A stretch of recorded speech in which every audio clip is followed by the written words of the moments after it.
이야기해서. 네. 저도 뭐 잠깐 그 얘기는 들었습니다. 예, 논평 부탁드리겠습니다.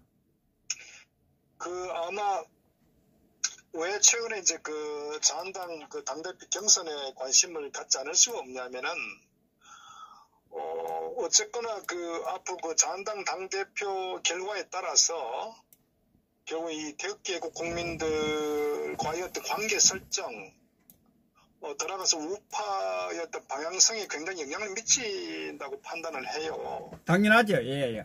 그렇기 때문에, 결국 그것은 앞으로 이 탄핵 사태에 관련된 입장과도 연관되고, 또 이렇게 탄핵 이후에 많은 애국 국민들께서 태극기를 들고 이 탄핵의 부당성에 대해서 끊임없이 우리가 이제 외쳐왔는데, 결국 이제 우리가 원하는 것은 근본적으로, 궁극적으로는 이제 이 좌파 세력들을 이제 완전히 제거시키는 건데, 그러려면 어쨌거나 이 우파의 어떤 궁극적 통합은 필요하죠.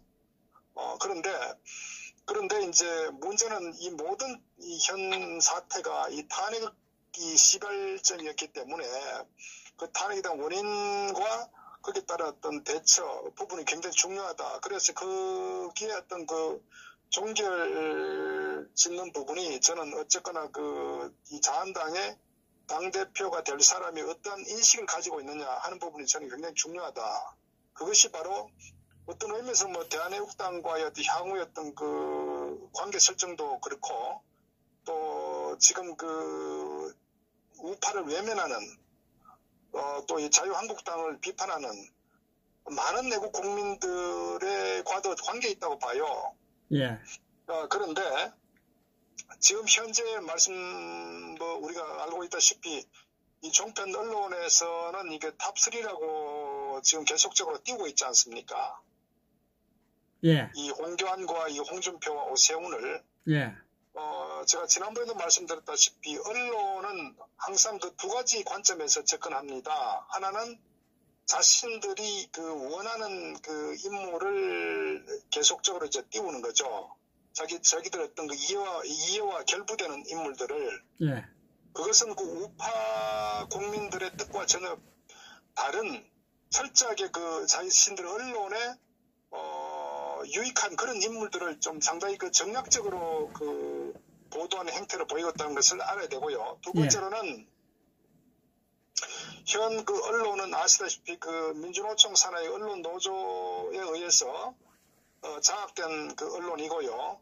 어떤 의미에서 좌파의 어떤 이념을 가지고 있는 언론 아닙니까? 예. 그렇다면 저들의 속성은 우파를 위한 어떤 그런 공정한 그런 메시지 전달보다는 철저하게 좌파 입장에서 자신들과 유리한 앞으로 어떤 총선이든 대선이든 간에 결국 우파를 결국 또 괴멸시키는데 자신들이 가장 손쉬운 상대, 앞으로 어떤 정치적인 어떤 대결 관계에 있어서 그런 측면에 저는 상당히 언론이 정략적 의도가 있기 때문에 그런 측면에서 저는 이 탑3에 대한 것도 결국은 정치적 의도를 가지고 띄운다. 그렇다면은 우리 우파 국민들 입장에 봤을 때는 바람직하지 않다는 얘기죠. 바로 그것은 역설적으로 우리가 많은 태극기 애국 국민들이 이 길거리에 투쟁을 할 때에 좀 더 나아가면은 이 탄핵 때의 촛불과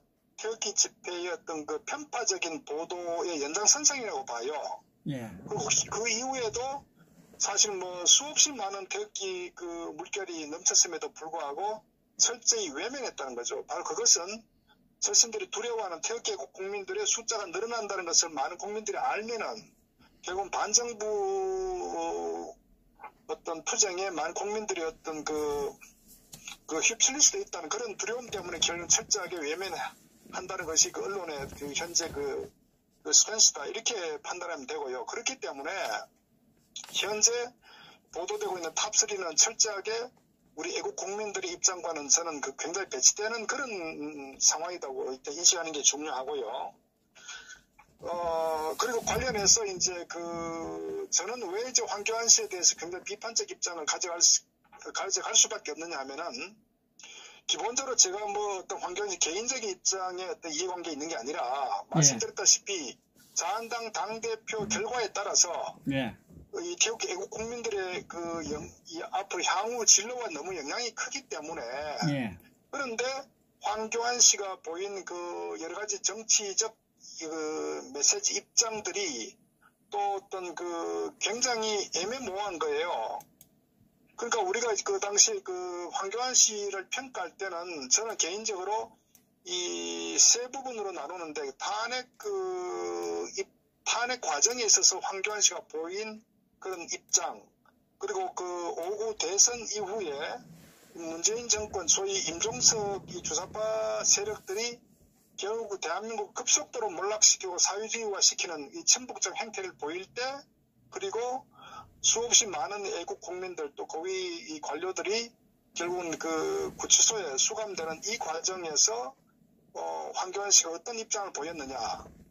그 다음에 세 번째로는 황교안 씨가 관료에서 이 정치인으로 결국은 그 입문하는 과정에서 황교안 씨가 어떤 그 내뱉은 여러 가지 인터뷰에서 어떤 본인의 발언들, 그리고 어떤 정치적 행보들, 이런 세 파트로 나눠서 봤을 때 도저히 황교안 씨는 어떤 애국 우파 국민들이 기대하는 그런 그 발언과는 전혀 다른 뭐 결과적으로 통합이라는 메시지만 그것은 그 반문연대의 연장선상이다. 다시 말해서 김무성이가 주장하는 그런 그 정치공학적 접근, 그리고 탄핵에 어떤 그 주동했던 자신들의 어떤 그런 그 원죄를 피해가고자 하는 철저한 정치공학적 접근에 황교안 씨도 굉장히 저는 함께 하고 있다라는 것을 떨칠 수가 없다는 거죠. 예. 그래서 이제 황교안 씨를 비판한 거고, 또 거기 어떤 그 최근에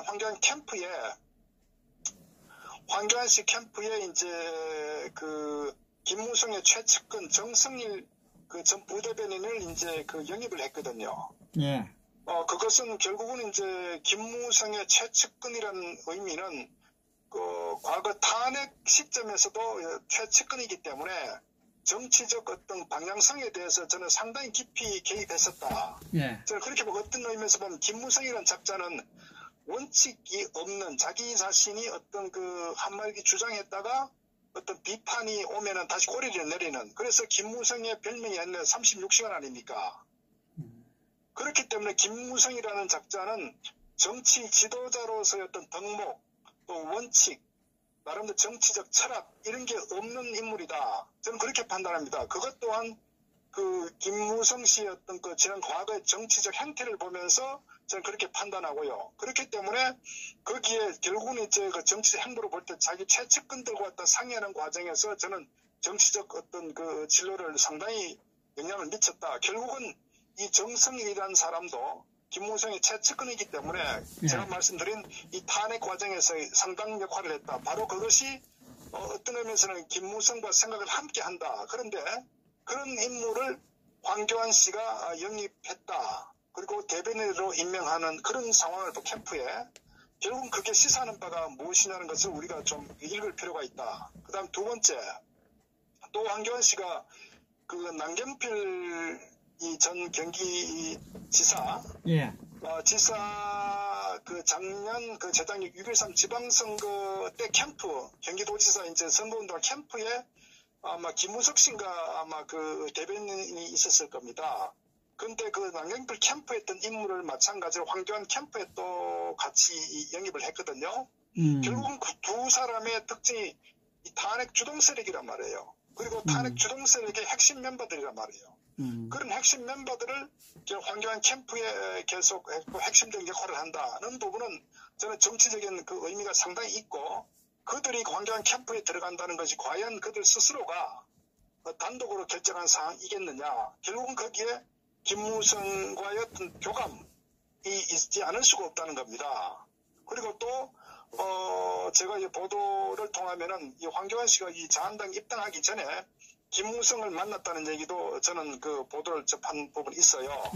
일단 어떻게 보면은 결국 뭐냐면은 그 이후에 또 황교안 씨가 보인 행태, 소위 많은 그 종편 언론과 인터뷰에서 결국 두 가지 메시지에 대한 그 본인의 입장이 뭐냐면은 이 탄핵에 대해서 이제 외부에서 뭐 소위 이 더불당 가는 이 좌파 세력들이 질문한 것 중에 하나가 그 탄핵의 책임론에 대한 그 질문에 대해서 본인이 뭐냐면은 결국은 송구스럽다는 얘기를 한단 말이에요. 그것은 소위 촛불에 송구하다는 얘기고 결국은 그것은 탄핵을 스스로 인정한다는 그런 그 의미거든요. 그러나 어쨌거나 이제 탄핵에 인정을 하는데 이 좌파 정권이 이제 집권 후에 대한민국이 몰락하는 걸 보면서 본인이 또 스스로 방치할 수는 없다. 그래서 이 구국의 어떤 결단이라는 그런 그 나름대로 자기 합리화하는 정치적 어떤 합리화를 통해서 이제 정치에 자기가 발을 들여 놓아야 되겠다. 이런 그 정치 어쩌면 저는 궤변이라고 봅니다. 자기는 합리화라고 스스로 논리를 가져가지만 그 다음에 또한 또 연장선상에서 그 사람의 어떤 그 의도를 읽을 수 있는 부분이 그럼 바깥에 있는 그 정치 세력 당신이 얘기한 통합이라고 주장했는데 통합의 범위가 뭐냐 했을 때 결국은 그 유승민 뭐 안철수 이런 바깥 그 세력들과의 어떤 그 이 질문에 대해서도 결국은 함께 해야 된다. 이런 그 입장을 가져갔거든요. 그렇다면은 이게 무슨 얘기냐면 결국은 우리가 보십시오. 만약에 많은 태극기 애국 국민들 우리가 이 3월 10날 이 탄핵 이 헌법재판소 불법적인 그 왜곡된 그 파면 결정에 우리가 얼마나 많은 그 정말 분통을 터뜨렸습니까? 그리고 거기에 수없이 많은 분들이 돌아가셨습니다. 그리고 우린 그걸 잊을 수가 없거든요. 그때 한마디 했습니까? 그러니까 거기에 대해서 전혀 언급이 없었죠. 그러니까 그건 무슨 뜻이냐? 제가 드리는 말씀은 결국은 이 통합이라는 의미에서 외연 확장, 소위 이 탄핵 주동 세력들, 유승민 또는 이 좌파적 인물의 안철수까지도 염두에 두고 있다는 이 의미는 결국 이 황교안 씨는 속내는 어떤 의미에서는 그 탄핵에 동조했다. 제가 드린 말씀은 탄핵의 어떤 검은 그림자 역할을 했다. 저는 그렇게 생각하는 거예요. 결국 어떤 그 사람의 행적을 봤을 때 그리고 최근에 그 자유한국당 그 울산 지구당을 방문했을 때 그 당원들과의 간담회에 있어서 어떤 그 질문을 했을 때 뭐냐면 자기는 친박이 아니다. 이런 얘기를 합니다. 그리고 자기는 친한이다. 이런 어떻게 보면은 그 정치꾼들이나 쓰는 그 정치 지도자라면은 자기 정치 철학과 자기 소신을 분명히 해야 된다고요. 그런데 결국 뭐냐면은 본인 스스로가 모순되는 박근혜 정부의 그 2인자 어떤 권력의 어떤 핵심적 역할을 했던 법무장관과 이 총리까지 지내면서 내각을 통과한 총리까지 지내고 그리고는 마지막에 이 대통령 권한대행이라는 막중한 자리로서 싫든 좋든 간에 자기 자신은 박근혜 정부와 생사 고락을 해야 되는 그리고 세월이 지났을 때 결국은 어떤 그 자기 이 박근혜 정부 소위 우파 정부의 이 2인자 총리였기 때문에 그 꼬리표는 영원히 뗄 수가 없는 거예요. 결국 싫든 좋든 간에 함께 명운을 함께 해야 되는 입장임에도 불구하고 박근혜 대통령에 대해서 지우는 친박이 아니다. 그럼 자기 친문입니까? 그러니까 저는 정치 도의적으로도 또 어떤 그 행정부의 관료로서의 어떤 그 자기가 몸담았던 조직에 있어서도 결국은 그 부정하는 이런 그 행태 자체가 과연 저는 정치인으로서 또 공인으로서의 과연 합당하냐. 저는 그런 부분에서 그 사람의 인격까지도 의심할 수밖에 없다. 저는 그렇게 보는 거예요. 그래서 제가 말씀드렸다시피 탄핵 과정에 수없이 어떤 그 우리가 의문점을 가질 수밖에 없었던 여러 가지 어떤 그 입장들 결국은 뭐 우리가 항상 알다시피 그 헌법재판소장 박한철 씨가 결국은 이제 공석이 된 상태에서 퇴임하고 분명히 황교안 씨는 대통령 권한 대행으로서 법적 권한이 있음에도 불구하고 그리고 1%의 어떤 탄핵을 막아야 되겠다는 이런 그 입장만 갖고 있었다면은 당연히 법적 어떤 자기 권한 테두리 내에서 대통령 몫으로 이 헌법재판소장을 임명을 당연히 했었어야 되는 거거든요. 그 상식입니다. 그런데 하지 않았단 말이죠. 그건 무슨 뜻이냐. 결국은 그 부분도 우리가 그 당시에는 많은 그 의문점을 갖고 있었지만 결국은 시간이 지난 2년이 지난 현 시점에서 또 황교안 씨의 지난 행보, 그동안의 행보를 전체적으로 종합적으로 우리가 판단해 봤을 때 황교안 씨는 탄핵에 찬성한 그런 입장이 본인의 속마음이다. 우리가 판단할 수밖에 없다는 거죠. 현 시점에 돌이켜 봤을 때. 예, 헌재에서 판결할 때도 대통령 박근혜 파면한다 그럴 때 헌재의 판결을 존중한다고 했잖아요. 그러니까 이제 그 부분에 대해서는 논란이 있죠. 그 해석냐에 따라서는. 어쨌거나 제가 이제 그 속마음을, 황교안의 속마음이 뭐냐고 이제 우리가 어떤 그 여러 가지 어떤 행적들 우리가 판단할 때 이 사람이 이제 X나 O나 이런 관점 봤을 때 그 당시에는 우리가 어떤 선의로 해석했을 때, 저 사람이 내각을 통과하고 권한 대행이었기 때문에 그래도 어떤 이 수반으로서 어떤 정치적 중립, 이런 관점으로 우리가 이제 나름대로 억지로 해석을 하려고 했었는데, 결국 시간이 지나고 보니까, 만약 그 당시에 과연 선의로 해석했다시피, 그런 자기의 정치적 중립을 지킬 수밖에 없었다. 법적인 어떤 그 입장을. 그렇게 하더라도, 그럼 그 이후에 그 사람의 행보를 봤을 때, 그게 아니구나. 그러면 탄핵 이 심의 과정에 있어서 황교안 씨가 보인 그 행보는 우리가 정상적인 어떤 그 국가 수반으로서의 어떤 그 정치적 법적 중립 그런 측면이 아니라 오히려 속마음은 탄핵을 동조하는, 오히려 탄핵의 어떤 그 자락을 깔아준 그런 그 역할을 바람막이를 했다. 저는 이렇게밖에 판단할 수 없다는 거죠. 현 시점에서 그 사람의 어떤 그 여러 가지 어떤 행보를 봤을 때. 그렇기 때문에 이 탄핵 과정에서 본인이 보였던 여러 가지 어떤 그 이해할 수 없었던 그런 행보는 바로 그 당시 속마음은 유승민과 같은 탄핵의 동조 내지는 오히려 탄핵 세력에 힘을 실어준 그러한 그 정치적 행보로밖에 해석할 수 없다는 겁니다. 예, 그리고 그 당시에 있지 않습니까? 태극기 애국자들이 4명이 그 현장에 죽고 그 다음날 1명, 5명이 죽었지 않습니까? 태극기 애국자들을 개돼지로 취급하고 벌레로 취급했습니까? 그러니까 제가 드린 말씀은 본인이 속마음은 유승민과 같이 박 대통령을 탄핵시켜야 되겠다는 그런 그 속뜻이 있었기 때문에 그 탄핵에 이 반하는 어떤 그 여러 가지 사회적 현상들, 문제점에 대해서는 일단 그거를 이슈화시키면은 문제가 시끄러워지기 때문에 저는 결국 그렇기 때문에 그 당시에 3월 10날 5분이 돌아가신 그 어떤 사회적인 정말 엄청난 그 충격적 사건도 결국은 침묵을 일관했다. 그렇기 때문에 결국은 제가 지금 말씀드리는 부분은 황교안 씨는 처음부터 탄핵에 찬성하고 동조했던 인물이다. 라고 저는 생각할 수밖에 없다는 겁니다. 최근에 인물을 봤을 때. 그렇기 때문에 결국은 이 태극기 애국 국민들의 입장과 전혀 다르게 유승민과도 함께 할 수 있다. 이런 발언을 한 그 배경에 바로 그것이 저는 황교안 씨의 속마음이라는 겁니다. 그러니까, 황교안을 지지하는 많은 지지하시는 분들은 그런 식으로 얘기를 합니다. 황교안 씨가 그 당시에 본인이 어떤 그 권한 대행으로서 또 어떤 이 입장에서 법적인 어떤 그 논란과 오해의 소지를 받을 수 있기 때문에 그럴 수밖에 없었다. 이렇게 이제 황교안 씨를 두둔하고 황교안 씨의 입장을 합리화시키는데 굉장히 적극적입니다. 자, 그렇다면 그 논리 같으면은 말씀드렸다시피 그 5구 대선 이후에 이런 그 사법부가 완전히 정말 이 칼춤을 출 때에 이 정상적 어떤 사법부의 어떤 그 재판의 어떤 그 절차를 밟는 게 아니고 박 대통령이 완전 인권이 유린되는 그런 철저한 정치적 재판, 정치 보복적 재판이 이루어졌지 않습니까? 예.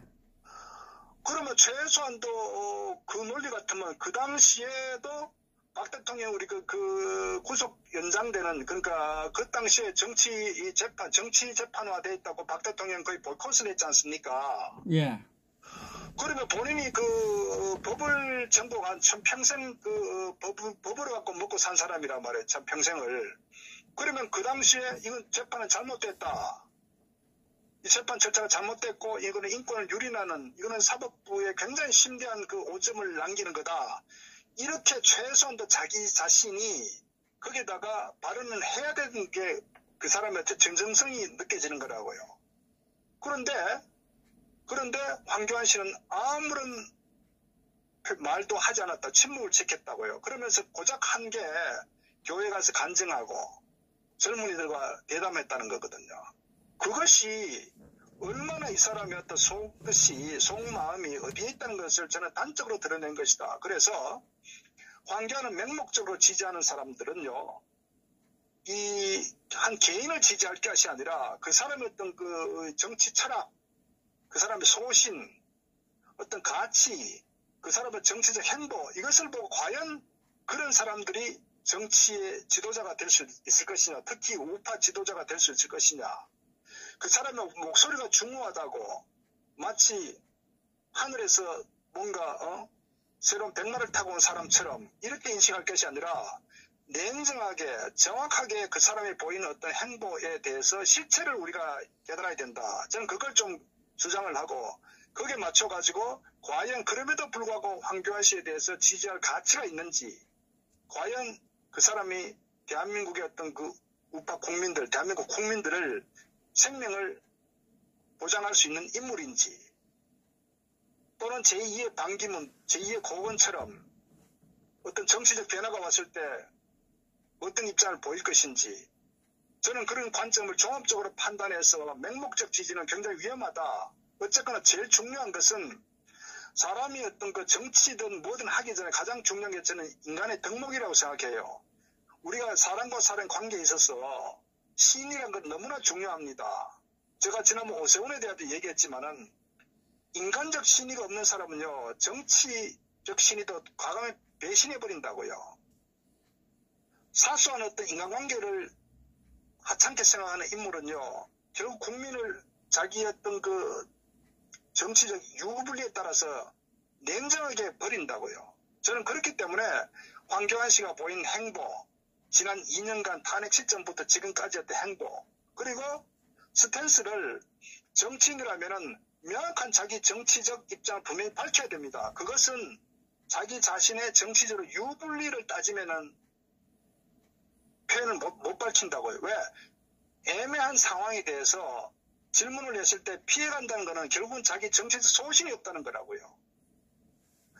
잘못된 거에 대해서는 비판을 하고 자기가 어떤 지켜야 될 가치라고 해야 돼서는 분명히 입장을 밝혀야 된다고요. 그것이 어떤 고난이 오더라도 그것이 바로 정치 지도자의 저는 가장 중요한 덕목이다. 그런데 황교안 씨가 요즘 보면 꼭 미꾸라지 같단 말이에요.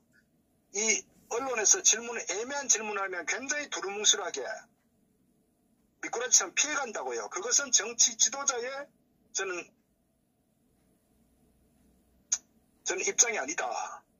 저는 그렇게 보는. 그래서 그 다음에 어쨌거나 우리 알다시피 태극기 애국 국민과 유승민, 김무성은 상극입니다. 소위 말해서 둘 중 하나는 죽어야 돼요. 그만큼 양립할 수 없는 이 관계라는 겁니다. 그렇다면은 황교안 씨는 선택을 해야 되는 거예요. 태극기 애국 국민을 버리든지, 아니면 나는 탄핵에 찬성한다. 탄핵이 정당화됐다. 공식적으로 얘기를 하고 나는 그들과 함께 하겠다. 이렇게 가든지, 아니면 탄핵이 잘못됐다. 그리고 이걸 바로 잡아야 되겠다. 이게 우파의 어떤 가치와 정체성을 바로잡는 저는 뭐 시발점이라든가 그런 정치적 입장을 명확하게 해야 되는 거예요. 정치 지도자라면은. 그런데 이 사람은 그냥 통합 함께 해야 된다. 지금은 문재인과 싸울 때다. 이런 아주 애매모호한 정치 기회주의적 행태를 보이는 사람은 절대 정치 지도자가 되어서는 안 된다. 그리고 더더구나 지금은 투쟁의 시기입니다. 대한민국의 명운이 정말 한치 앞을 알 수 없는 그런 투쟁의 시기이기 때문에 결국은 그런 투쟁을 한다면 자기가 모든 것을 걸고 삭발하고 정말 감옥에 가고 필요에 따라서는 단식해서 자기 생명을 놓고도 어떤 그 투쟁할 수 이러한 투쟁의 시기인데 정치 공학적인 기회주의적 행태를 보인다는 것은 저는 절대적으로 정치 지도자의 감이 아니다. 그리고 더더구나 현 암울한 이 대한민국의 현 난세에 절대적으로 어울리지 않는 사람이다. 저는 그렇게 생각을 하는 겁니다. 그래서 황교안을 지지하는 사람은 맹목적 지지는 절대 하면 안 된다. 결국 그것은 그 자신 또한 배신을 당할 수 있는 그렇다는 것을 좀 명심했으면 좋겠다는 것을 제가 말씀을 드립니다. 그래서 황교안 씨에 대해서 황교안 씨가 아니면 대한민국이 망한다 그렇게 생각할 필요 없습니다. 황교안 씨가 아니면은 우파가 괴멸된다 그렇게 생각할 필요도 없어요. 대안이 있습니다.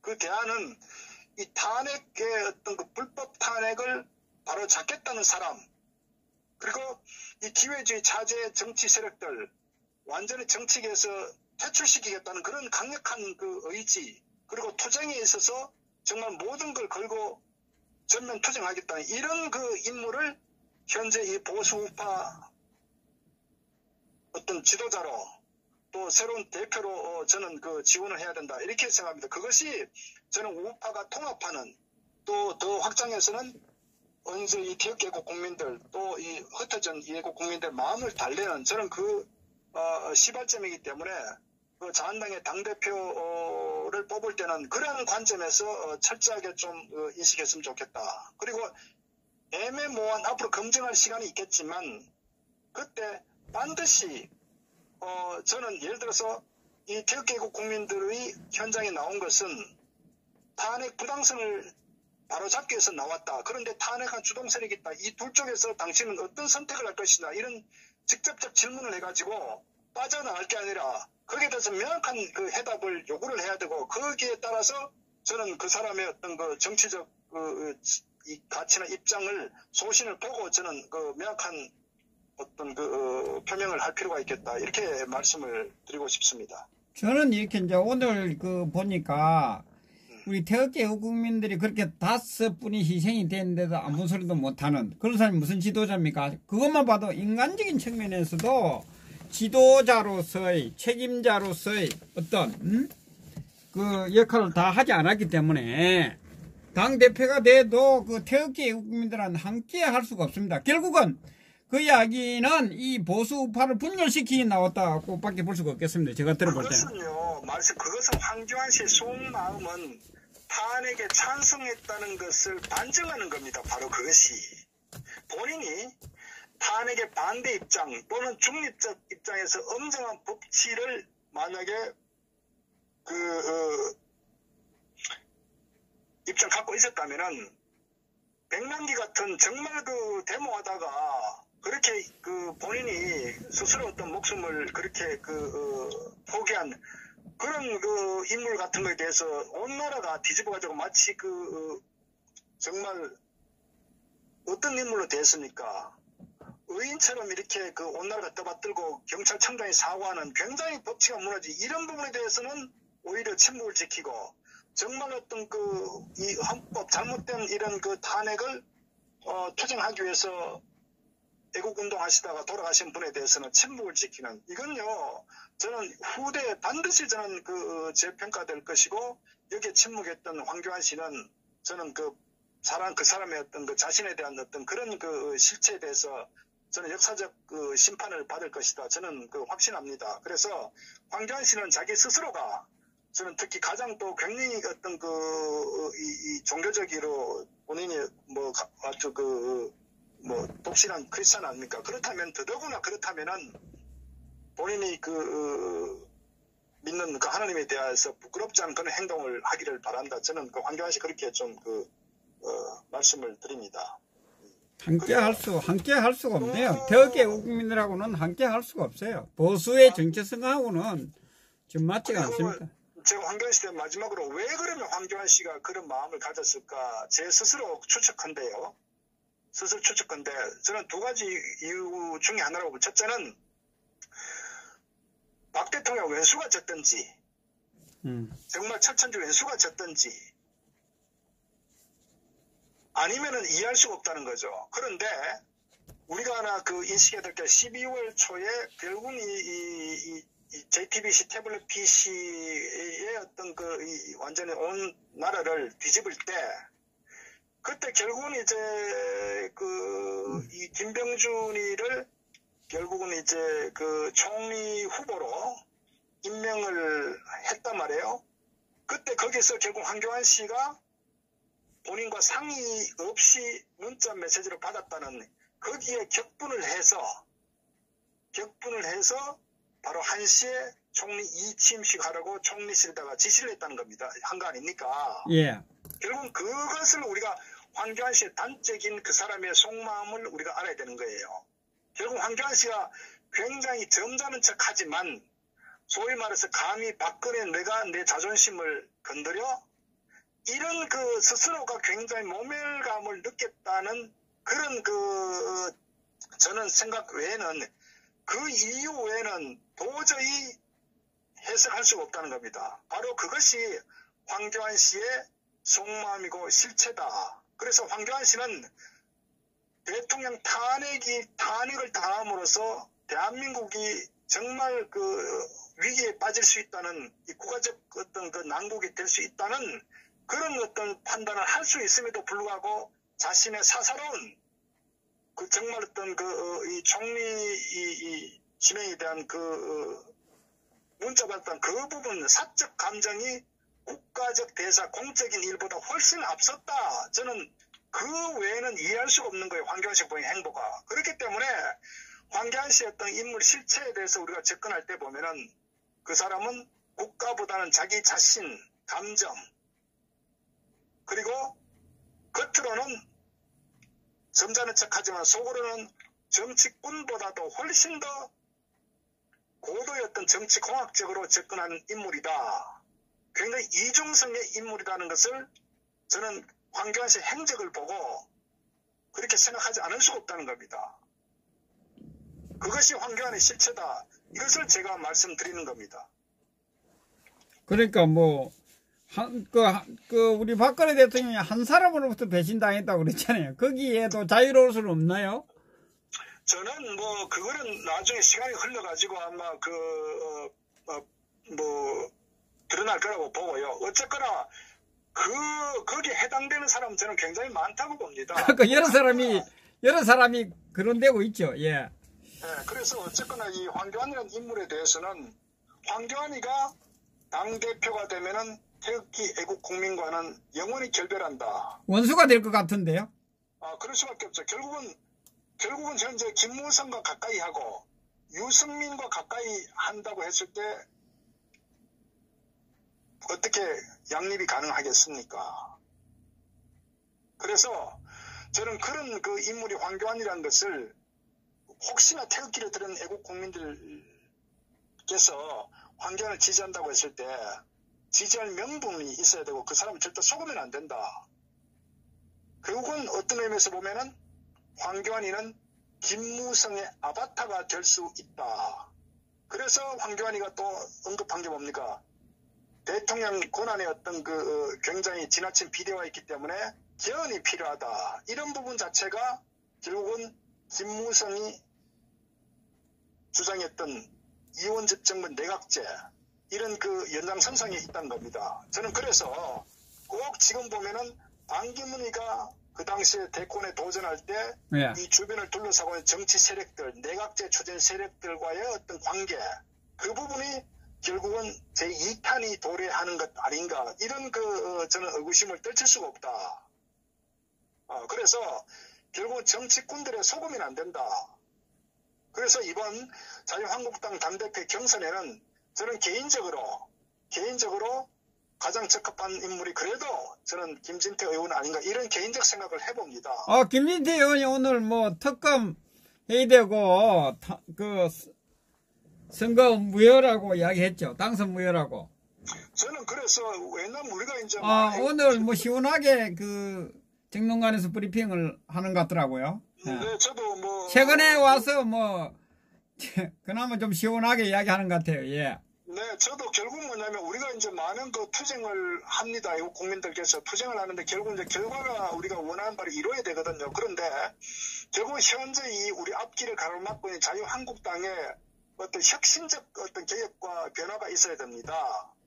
결국 그것은 어떤 인적 청산이 이루어져야 되고 또 보다 중요한 것은 그 우파 정당으로서의 분명한 그 정체성과 이념 정립이 필요한 거예요. 과거의 어떤 그 유승민처럼 안보는 뭐 보수고 뭐 경제는 뭐 진보 같은 이런 그 횡설수설한 저런 그 인간들이 있었기 때문에 결국은 소위 이 보수를 표방하는 정당이 내부가 그렇게 그 몰락하거든요. 그러니까 투쟁도 할 줄 모르고 어떻게 해야 될지도 모르는 이런 나경원 같은 정말 한심한 여자를 원내대표라고 앞세운 이런 정말 이 국회의원들 그 머릿속에 정말 저는 궁금하다. 그래서 저는 정말 처음부터 끝까지 완전히 어떤 그 개혁을 가져와야 되고 혁신적 변화가 필요하다. 저는 그렇기 때문에 그 어떤 조직을 함께 하는 게 아니라 완전히 그 대부분 다 도려내버리는 그런 그 혁명적 변화를 가져올 인물이 누구냐. 그런 관점에서 저는 그래도 저 개인적으로는 김진태 의원이 가장 그래도 적합한 인물 아니냐. 뭐 젊은 데다가 어떤 우파의 어떤 사고를 갖고 있는 사람, 또 우리 어떤 태극기 국민과 탄핵의 부당성에 대해서 뭐 어쨌거나 그 초지일관 언급했던 그래도 뭐 이 김진태 의원이 저는 그 당대표 됐을 때 희망이 그래도 있지 않겠나. 그런데 나머지는 전부 기회주의 세력입니다. 거기 보면 안상수, 정우택, 뭐 말할 것도 오세훈은 뭐 저건 뭐 더 이상 뭐 쓰레기니까. 뭐 오세훈이 오늘 무슨 뭐 이야기했는 것 같은데 어제 오늘.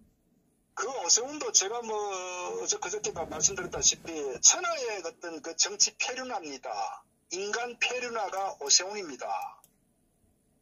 얼마나 이 논리적 모순이냐. 저는 정치 능력적 측면과 인간적 측면에서 말씀드렸다시피 결국 박 대통령의 어떤 그 생명이 위태로울 정도의 어떤 테러를 당했을 때 결국은 오세훈은 평생 그 짐을 안고 가야 된다고 말씀드렸지 않습니까? 그럼에도 불구하고 11월 달에 자기 와이프와 함께 광화문에서 촛불을 들었다는 거 아닙니까? 참나.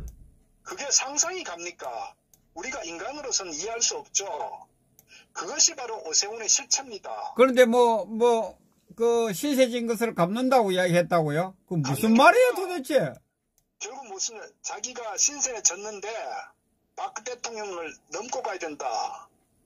넘고 밟고 탄핵을 인정해야 되고 네. 박 대통령 과거 인물이기 때문에 이제는 박 대통령 넘어가는 그런 정치적 행보가 필요하다. 이런 인간은요. 제가 들을 때는 넘고 가겠다는 거는 밟고 가겠다는 건 뜻인데. 그러니까 기본적인 모습 다 떠나가지고 이 친구가 와이프와 함께 촛불을 들었다는 것 자체만 하더라도 게임 끝난 거 아닙니까? 그 인간의 사고방식이. 그 다음에 탈당했잖아요. 이 탄핵에 주동한 인물 중에 한 사람 아닙니까? 그리고 바른정당 창당 주연 멤버 아닙니까? 그게 더 이상 무슨 설명이 필요합니까? 그런 인간이 이제 와서 자유한국당 다시 복당해서 박근혜 대통령을 넘어가야 된다고요? 저는 그 인간으로 보지 않습니다. 한마디로 얘기하면.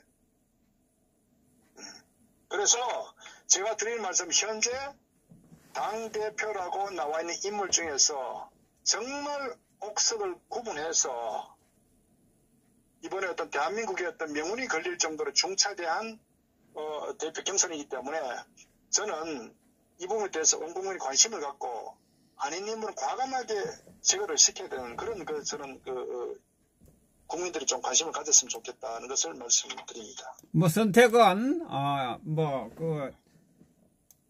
다 각자가 할 일이지만 자 그리고 두 번째 논평을